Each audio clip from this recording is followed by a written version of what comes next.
Kalau yang perempuan rambutnya panjang, jadi rambutnya nutupin semua muka gitu kan, sampai kayak sampai dada lah, sampai punggungnya panjang, sampai kalau depan ada dada. Nah itu katanya ditutupin semua mukanya sama rambut. Ya agak serem juga sih. Kalau misalnya rambutnya dibelai gitu kan, dibelai-belai itu kan agak serem juga. Assalamualaikum warahmatullahi wabarakatuh. Selamat malam kawan-kawan Reksa Bumi. Kembali lagi bersama saya Ibnu di Reksa Bumi Channel. Malam hari ini kita kedatangan tamu narasumber spesial.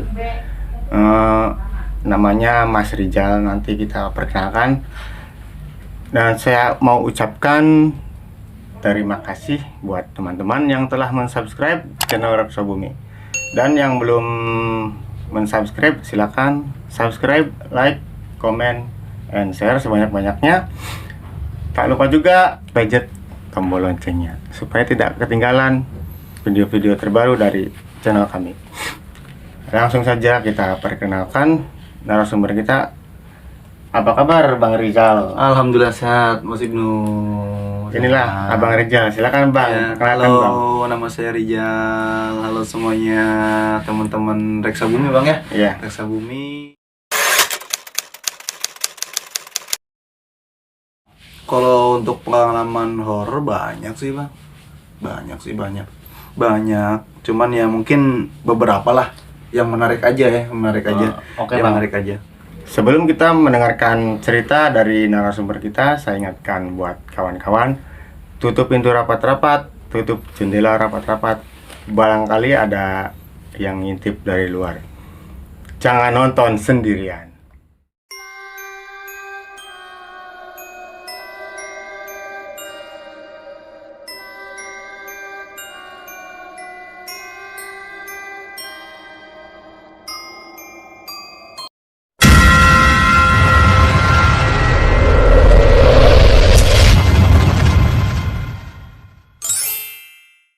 Jadi gini Mas, dulu itu teman saya ya, dia itu mempunyai kelebihan bisa melihat makhluk-makhluk yang biasa orang nggak bisa lihat gitu.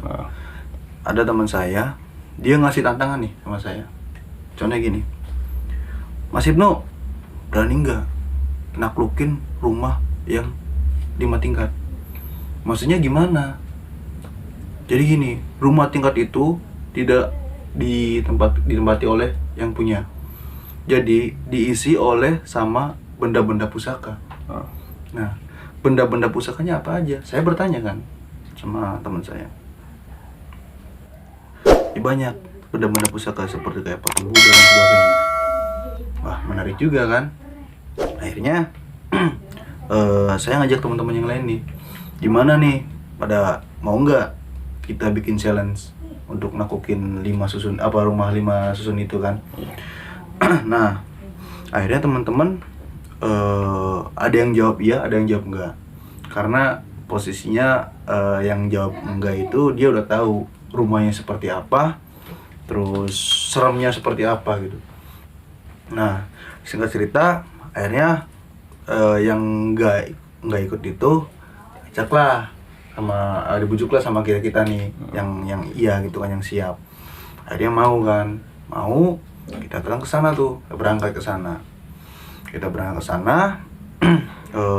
Berapa orang, Bang? Itu sekitar lebih dari 5 orang sih lah, kurang lebih 5 orang. Nah, kita nyampe sana, kita prepare segala macem. Tetap ya, walaupun kita nggak terlalu percaya sama makhluk yang kasat mata, tetap kita harus jaga-jaga. Karena apa? Karena makhluk seperti itu, dia itu bisa mengetahui perasaan kita itu seperti apa gitu kan, takut atau enggaknya gitu. Jadi mau nggak mau kita harus berdoa gitu, kita berserah diri pada Maha Kuasa sebelum kita mulai untuk melakukan challenge tersebut. Nah, akhirnya kita selesai prepare, kita selesai berdoa, akhirnya kita mulai itu masukkan. Nah, jadi rumah itu untuk di lantai bawah, ruangannya itu diisi semua sama barang-barang kuno dari Cina, agama Cina. Jadi banyak sekali kayak kayak pusaka-pusaka orang-orang Cina lah. Iya. Kayak patung-patungnya, tulisannya gitu kan, terus gambar-gambarnya dan sebagainya banyak sih di situ. Nah, untuk lantai pertama kita masih nyantai sih, masih rileks.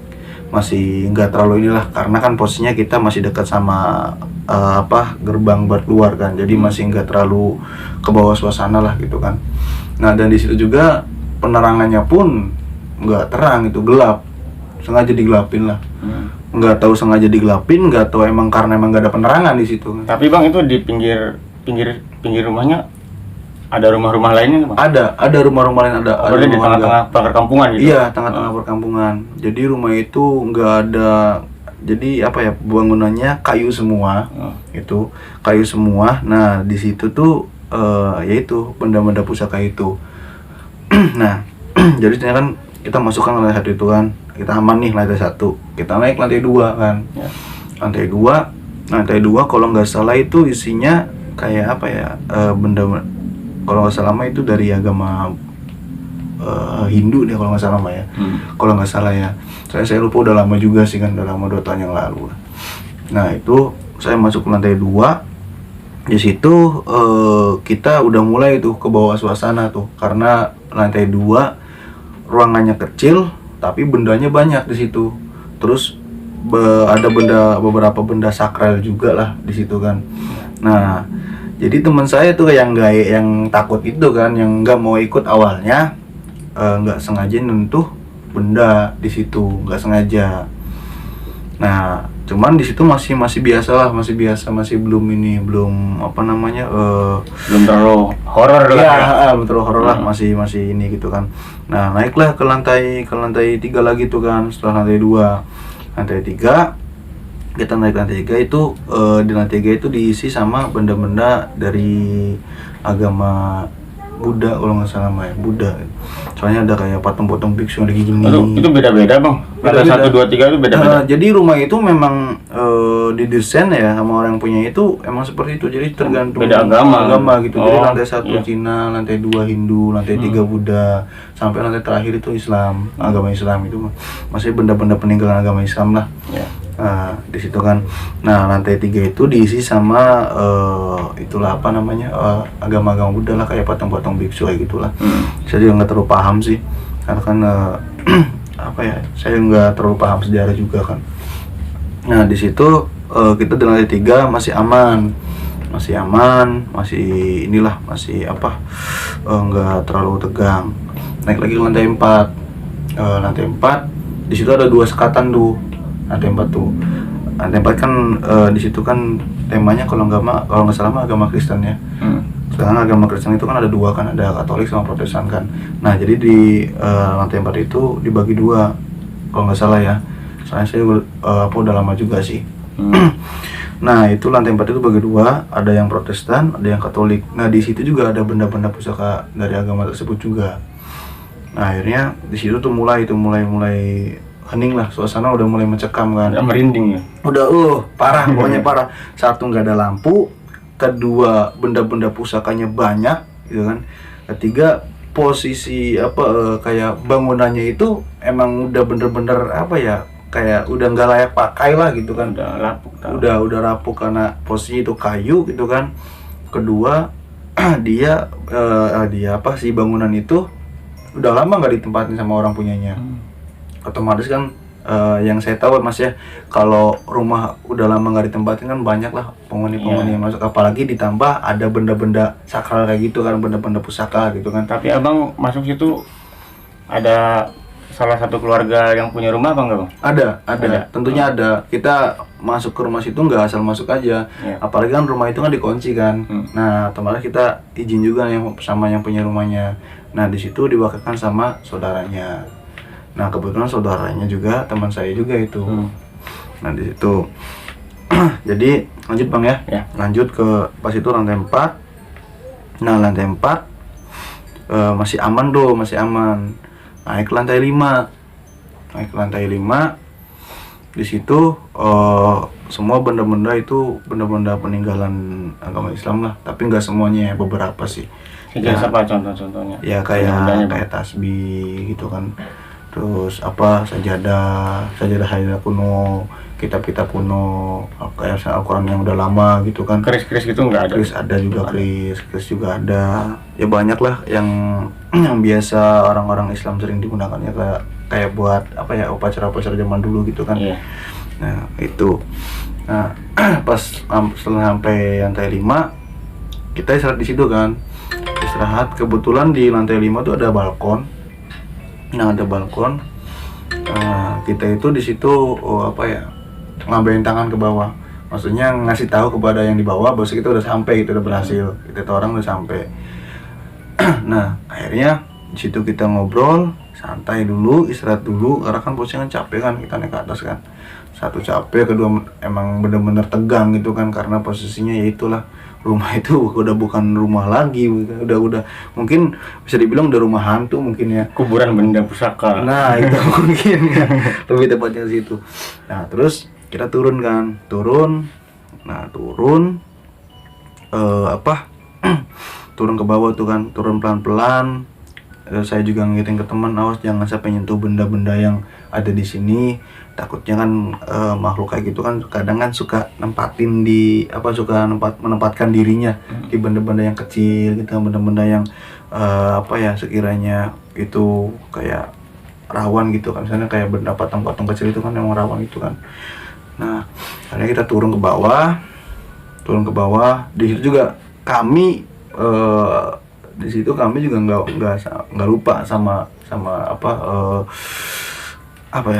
saya berdoa lah, terus berdoa gitu, terus membaca ayat-ayat yang maksudnya sekiranya bisa menolong kami dalam perjalanan gitu kan, melewati challenge atau game atau rasanya permainan itulah gitu kan. Nah kami selalu berdoa di situ supaya dijauhkan oleh makhluk-makhluk seperti itu, supaya tidak ada yang kayak kerasukan atau apa gitu kan. Nah takutnya kan kalau misalnya ada yang kayak gitu kan bahaya juga kan. Nah sampai datang ke lantai ketiga lagi, turun ke lantai 3 gitu kan. Nah di situ kalau nggak salah mas, seingat saya itu ada yang bahasa Indonesia itu kayak bahasa bakunya nyeloteh berarti ngetuk gitu maksudnya. Ngetuk itu ya. Jadi bahasa Indonesianya ngomongnya asal-asalan lah gitu kan. Kalau nggak salah. Nah ada yang ngomong asal-asalan di situ kan, enggak itu entah itu ngomong apa, saya lupa itu waktu itu ya. Nah akhirnya di situ ada perdebatan sedikit lah antara saya dan teman saya. Cuman ya bisa direda sih, bisa terselesaikan perdebatan tersebut. Akhirnya itu kita berlima kita turun ke bawah, kita keluar dari rumah itu. Di rumah itu yang kita semua mengucapkan alhamdulillah setelah berhasil udah ngelewatin rumah tersebut. Nah cuman yang jadi permasalahannya gini mas, yang jadi permasalahannya itu bukan di situnya, tapi ketika sudah pulang dari tempat tersebut, pulang ke rumah. Nah efek dari rumah tersebut sampai ke bawah ke sana. Nah sampai nyampe rumah kan, tetangga saya juga ada orang yang paham lah itu kan, bisa gitu kan ya, yang paham sama dunia pergoiban gitu kan. Nah di situ tetangga saya bilang, yang tadi ikut ke sana sini dulu, ngobrol dulu di sini ya, ngobrol terus kata dia diem dulu jangan ngomong. Nah kita dinetralisir tuh sama beliau kan, Nah ternyata yang paling rawan di sana waktu itu saya sendiri. Maksudnya ketempelan gitu? Ketempelan sampai ikut ke sana, sampai ikut ke rumah saya. Karena apa? Emang waktu itu saya sempat ngelamun juga sih, pikiran kemana-mana gitu kan. Terus juga emang saya juga orangnya itu kadang ke hal yang kayak bukan ke hal ya, kayak ke tempat gelap itu kadang suka takut, kadang suka enggak gitu. Nah di situ saya lagi ada pikiran juga, akhirnya pikiran saya kacau kan, dan rasa takut pun muncul di situ. Akhirnya saya di situ diem, kebanyakan diem tuh. Nah, kata seorang tersebut, kata beliau, kalau misalkan kamu telat turun, kemungkinan kamu bakal kena di situ. Kena gimana, Bang? Jadi kayak kerasukan gitulah, kerasukan gitu kan. Kalau misalkan terlalu lama di dalam, saya diem kan, saya diem. Saya ngomong, saya bertanya, tapi ini nggak apa-apa kan? Maksudnya aman kan? Nggak bakal ngikut sampai besok-besoknya kan?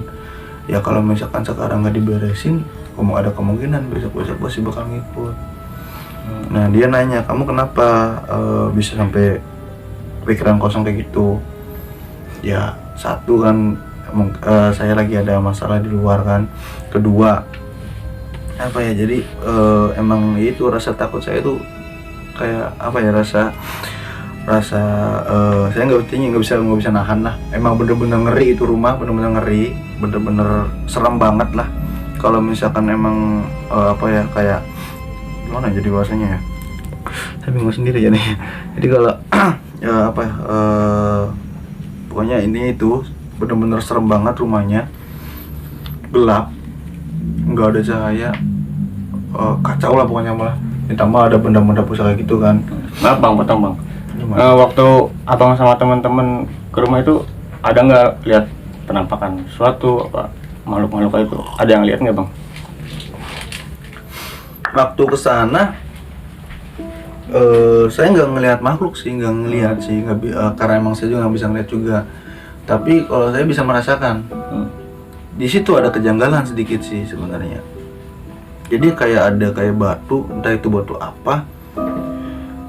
Pas saya kan posisinya kan di urutan keempat kalau nggak salah ya, keempat. Pas saya menengok ke samping, si batu itu bergerak sedikit, bergeser. Batu apa Bang? Nggak tahu batu apa itu. Jadi batunya agak gede gitu, tapi bentuknya nggak karuan gitu. Nah si batu tersebut tuh bergeser kan. Nah bergeser, saya pas lihat ke samping, batu menggeser, saya langsung ngelak, nggak lihat situ lagi. Nah di situ tuh saya mulai kayak ada rasa takut gitu kan. Nah dari situ tuh. Tapi kalau untuk makhluk mah nggak ada sih, nggak ada. Cuma hanya kayak kode-kode aja lah gitu kan, kayak kode alam lah gitu kan, bukan togel mas, kode alam. Gitulah. Jadi intinya sih itu, si setan itu mungkin mengisyaratkan kepada kami cepat pergi, jangan terlalu lama di sini mungkin kan, jangan mengganggu kami, ini tempat kami mungkin kan, seperti itu kan. Cuman cara dia berkomunikasi dengan kami mungkin seperti itu. Nah jadi dalam cerita itu poin yang paling pentingnya sih itu, poin yang paling penting dalam permainan itu, ketika kita berkunjung ke suatu tempat, yang pertama jangan lupa untuk permisi, karena bagaimanapun juga walaupun nggak kelihatan mereka itu ada gitu kan. Terus yang kedua jangan lupa untuk berdoa dalam segala sesuatunya gitu kan. Nah itu jadi itu sih mas, cerita misi saya yang pertama sih. Jadi ada dua nih sekarang kan, ada dua. Nah yang pertama itu, kalau yang kedua itu apa ya, lebih menarik sih. Oke teman-teman, itulah cerita pengalaman horor dari Mas Rizal. Sebelum kita mendengarkan pengalaman horor selanjutnya dari Mas Rizal, saya ingatkan kembali untuk teman-teman yang belum subscribe, silakan subscribe di channel Rekso Bumi. Saya ucapkan terima kasih untuk yang sudah subscribe. Langsung saja kita dengarkan cerita selanjutnya dari narasumber kita. Silakan Mas Rizal. Oke, terima kasih Mas Ibnu. Salam sejahtera bagi kita semua yang telah menonton channel Rekso Bumi. Oke, lanjut ya. Jadi cerita yang kedua. Jadi ceritanya gini Mas. Dulu itu kan orang tua saya kan punya 3 rumah. Bukannya mau ini nih Mas ya, masih biar detail, biar tahu gitu kan. Awal cerita kan dari situ kan. Jadi rumah yang kedua, rumah yang satunya kan itu kan kosong. Udah lama banget nggak ditinggalin sama saya dan orang tua saya, karena kan nempatin rumah yang satunya, rumah yang utama kan. Iya. Nah, rumah saya itu kosong, berantakan, kacau, tanaman tinggi-tinggi, rumah udah pada bocor. Bahkan bisa dibilang kalau kata orang daerah saya, daerah Perapatan, itu tuh bahasanya gimana ya? Kasarnya rumah hantu gitu. Bukan. Oh. Rumah suwung. Oh iya. Kalau kata orang Perapatan mah rumah suwung. Rumah angker ya. Rumah angker. Rumah angker bisa paling angker. Bahkan rumah itu bisa dibilang udah kacau, udah nggak layak buat ditempatin gitu kan. Nah, itu rumah jadi 10 tahun nggak berpenghuni, nggak ditempatin, nggak diberesin. Ya kayak gitu aja udah hancur, pokoknya udah pada bocor segala macam apa gitu, nggak ada penerangan, bahkan jadiin gudang barang-barang bekas gitu kan. Nah, jadi ceritanya itu saya bilang ke orang tua saya, Pak, Bu, rumah diberesin lah, jangan sampai kayak berandakan gitu sayang, maksudnya mumpung kasarnya lagi ada gitu kan. Kalau misalkan kalau rumah udah jadi makan enak, entah itu dikontrakin, entah itu ditinggalin sama saya, ditempatin sama saya, entah itu kayak ditempatin sama saudara gitu. Yang penting mah diberesin itu biar kelihatannya itu nggak angker-angker banget gitu kan.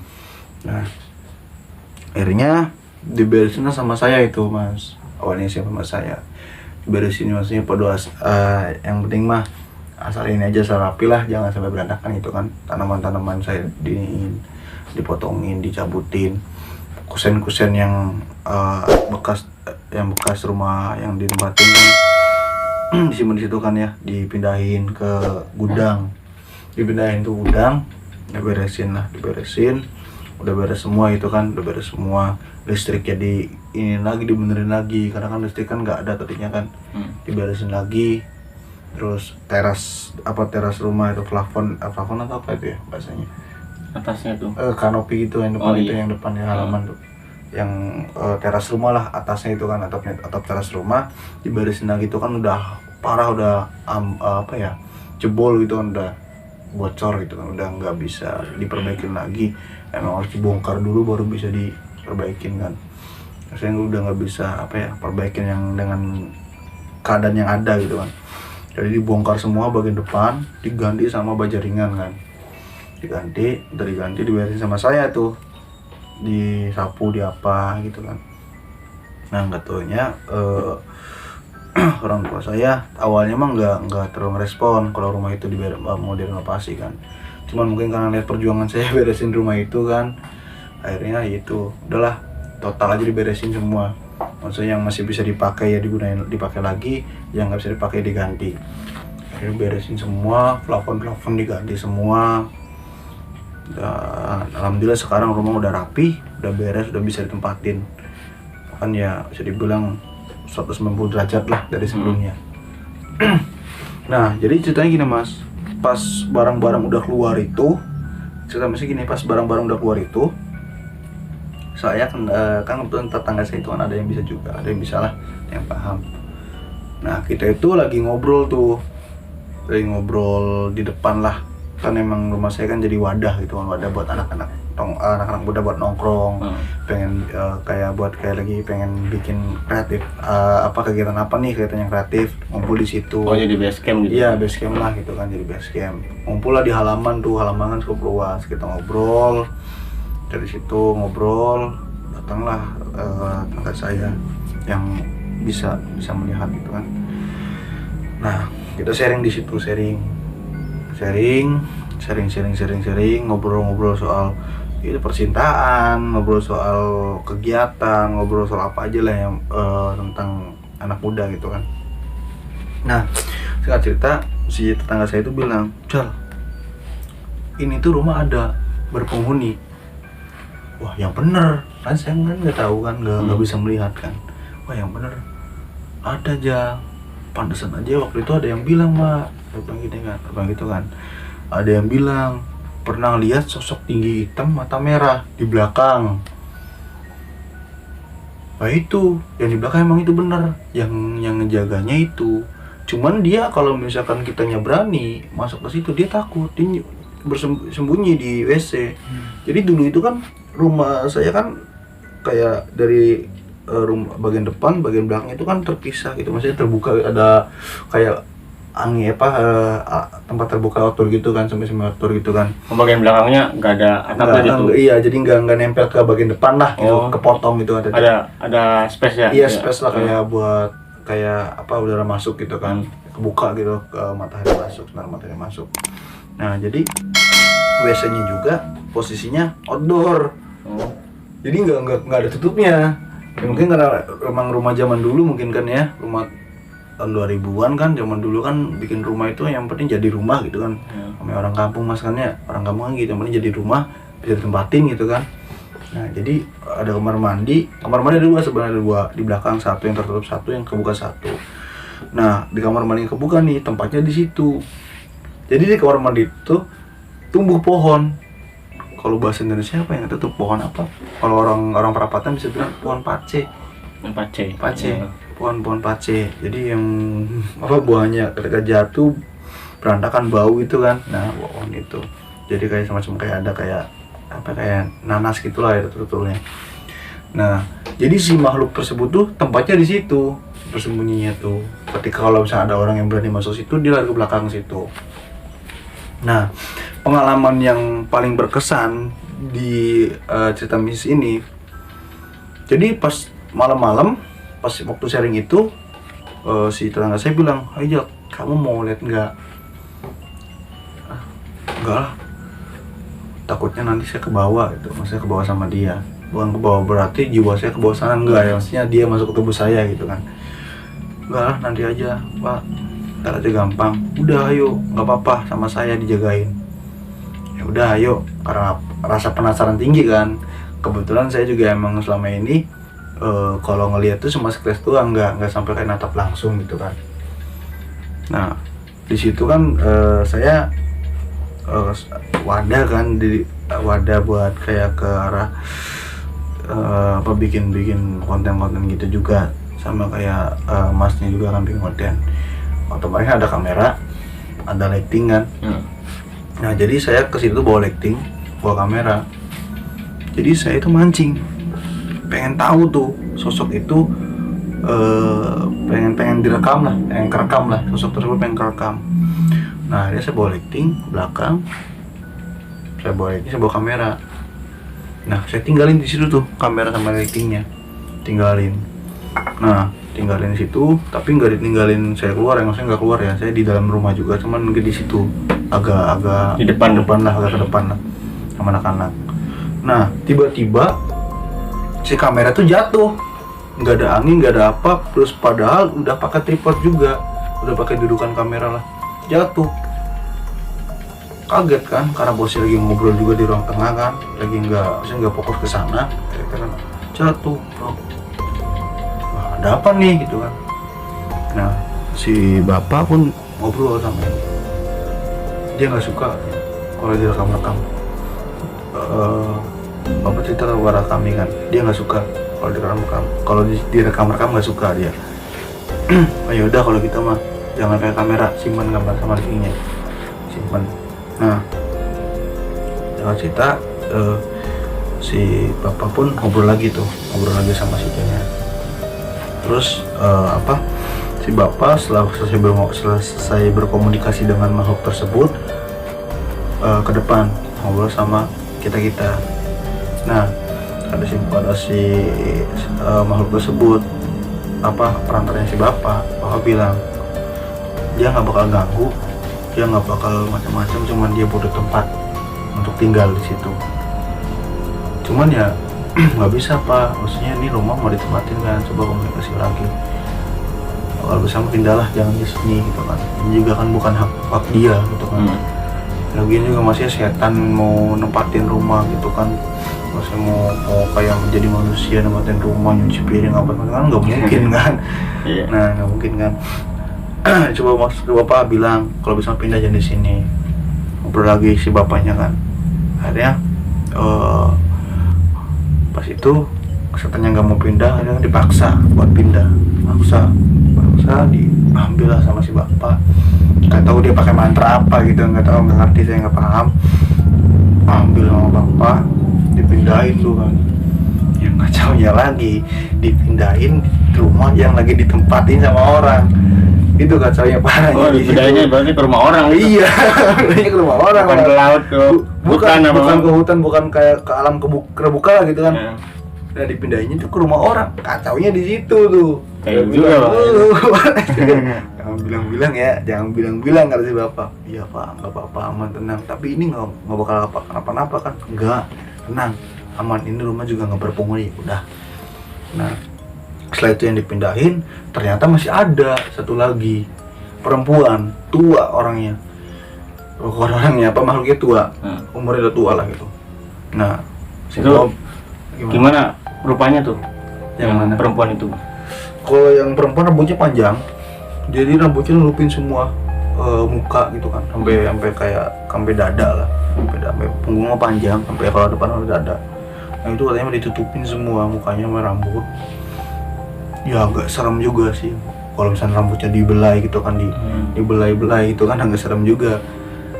Cuman karena posisi saya di situ nggak bisa ngeliat kan, jadi nggak tahu pasti gitu kan.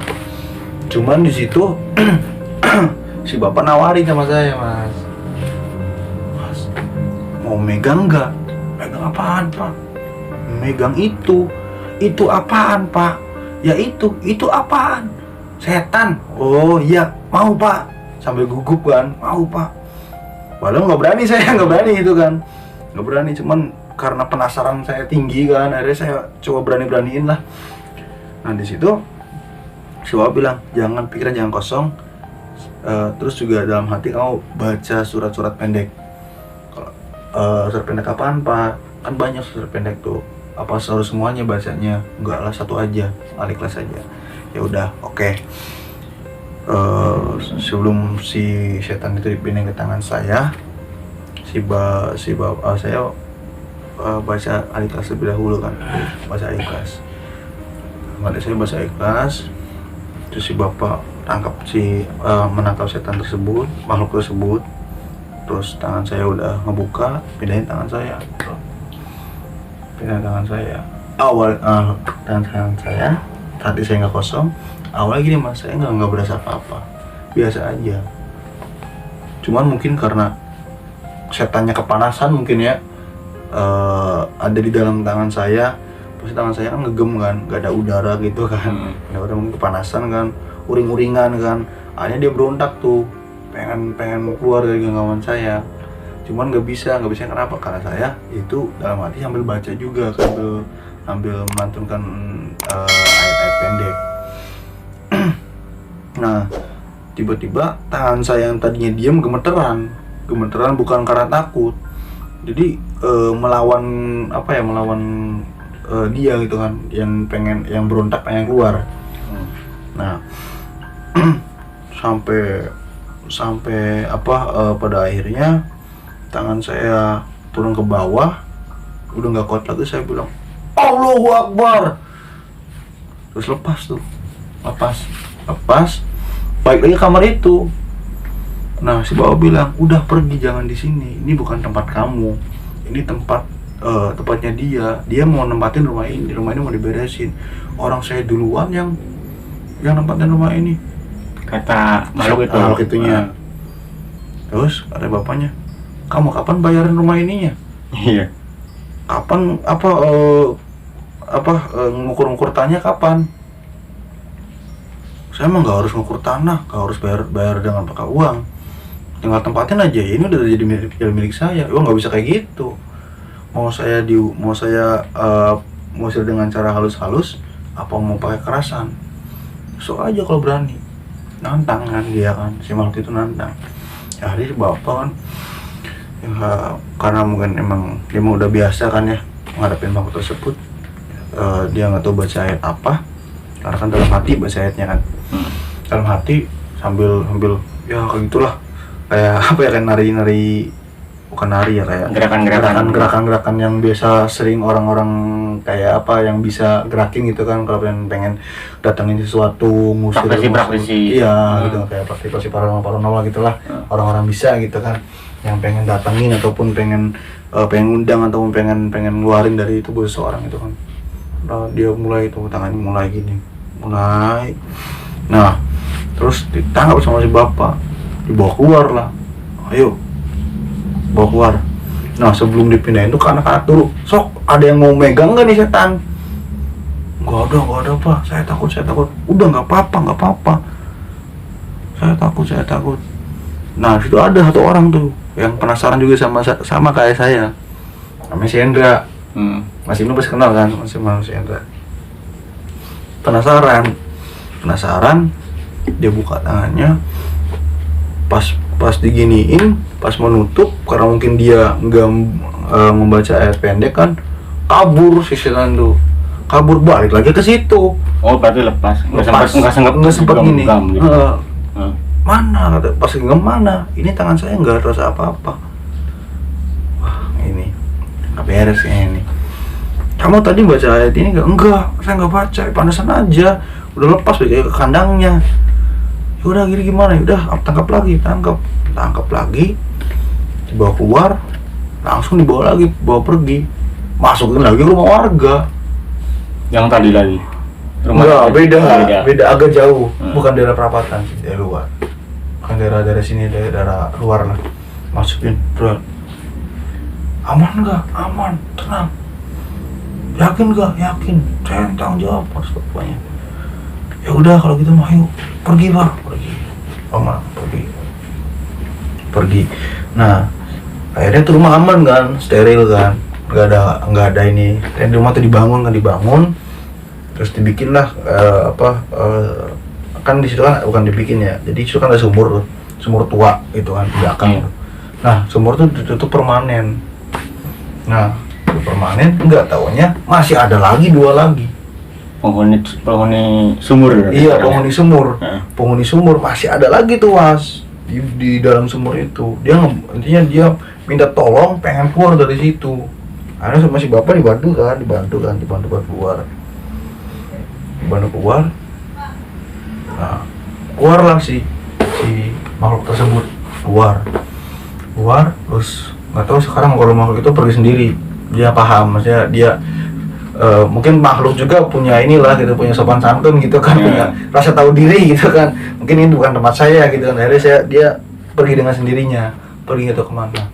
Itu bang, ketika energi makhluk itu dimasukin ke telapak tangan, gimana bang rasanya bang? Panas apa dingin?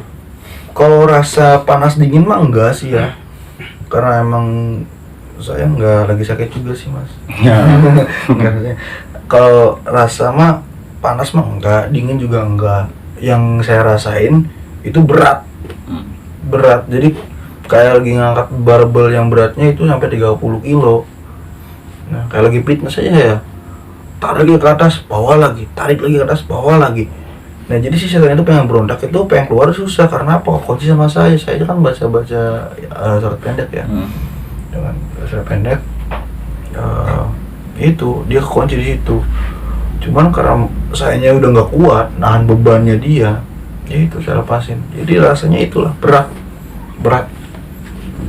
banget kayak ini misalnya kayak ngangkat apa ya, binatang yang gede lah gitu kan, binatang yang besar gitu kan.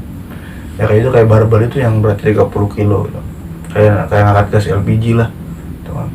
Kayak gitu. Yang ada isinya, kalau yang kosong kan nggak berat. Iya. Nah, itu mas.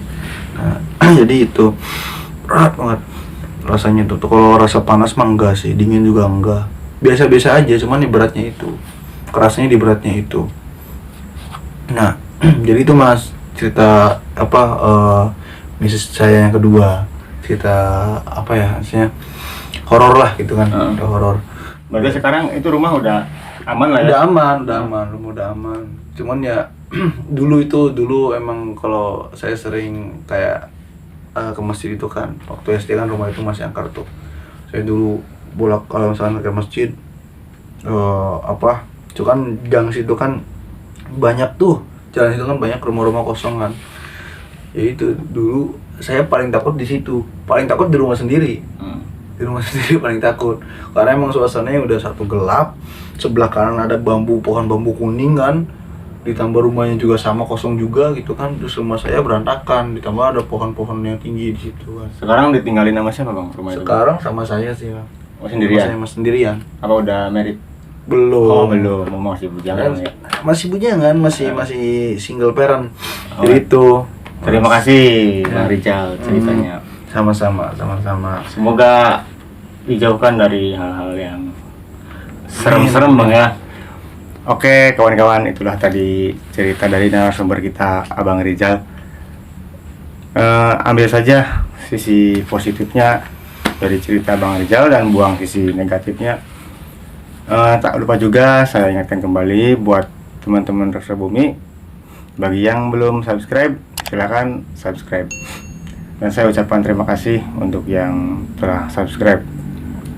Segitu saja video kita kali ini, dan saya Ibnu mengucapkan terima kasih. Assalamualaikum warahmatullahi wabarakatuh.